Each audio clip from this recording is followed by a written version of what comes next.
Биохимиялық анализді қалай түсінеміз? Яғни қан талдауын жүргізу. Ол үшін сіз арнаға тіркеліп, лайк басуды ұмытпаңыз. Бірінші, бұл әрбір анализде ALT және AST деген терминдер бар. Яғни бұл нені білдіреді? Бұл бізде бауыр жұмысын білдіреді. Яғни ол ағзадағы оның дәрежесі қаншалықты ауырып жатқаны туралы белгі береді екен. Яғни бауыр ауруы бұл неден пайда болуы мүмкін? Ол адам көп дәрі тұтынса, яғни соның ішінде дене қызуын түсіретін дәрілерді және обезболивающий, яғни ауырсынуды басатын дәрілерді көп тұтынған, бұл бауырға тікелей зиян.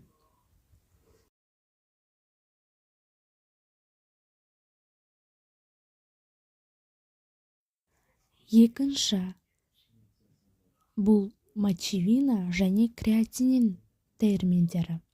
Яғни бұлар қай ағзаның жұмысының дұрыс атқарылмай жатқанын білдіретін маңызды анализ.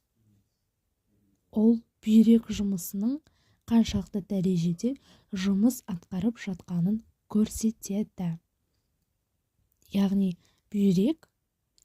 бүйректің жұмысы не себепті төмендеуі мүмкін? Ол белок, яғни ақуызы бар заттарды көп тұтынған жағдайда, немесе стероидтарды көп тұтынған жағдайда, және де несеп жүйесінде қандай да бір ауру болса, суық өткен жағдайда болуы мүмкін.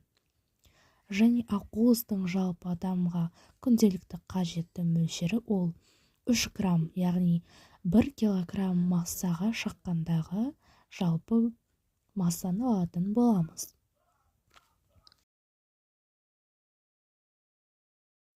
Үшінші, бұл жалпы ақуыз, яғни жалпы белок. Ол общий белок деп жазылады, яғни тікелей мочевина креатинин мөлшеріне де байланысты. Жалпы бұл неге алып келуі мүмкін? Яғни ағзадағы ақуыз процесі алмасуы, яғни метаболизмнің бұзылуына, ағзаның сусыздануына, немесе түрлі аллергияға алып келуі мүмкін. Төртінші, билирубин. Яғни билирубин бұл көп жағдайда ересектер мен кішкентай туылған нәрестелерде болуы мүмкін. Яғни ол өттің жұмысына жауап беретін қан талдауына жатады екен. Яғни билирубиннің мөлшері көп екенін біз сыртқы симптомдардан да біле аламыз. Яғни ол көздің, терінің, жалпы беттің және тілдің сарғаюы. Билирубин мөлшерінің көп болуына өт жұмысының төмендеуіне алып келуі мүмкін. Кішкентай балаларда оны лампа арқылы жоюға болады, көмектеседі. Ал бесіншісі ол холестерин. Яғни холестерин бұл қан тамырларының бітелуі, тромбталуы, яғни ол семіздікке, өттің толуына алып келеді. Денсаулығыңызды күтіңіз, арнаға тіркеліңіз.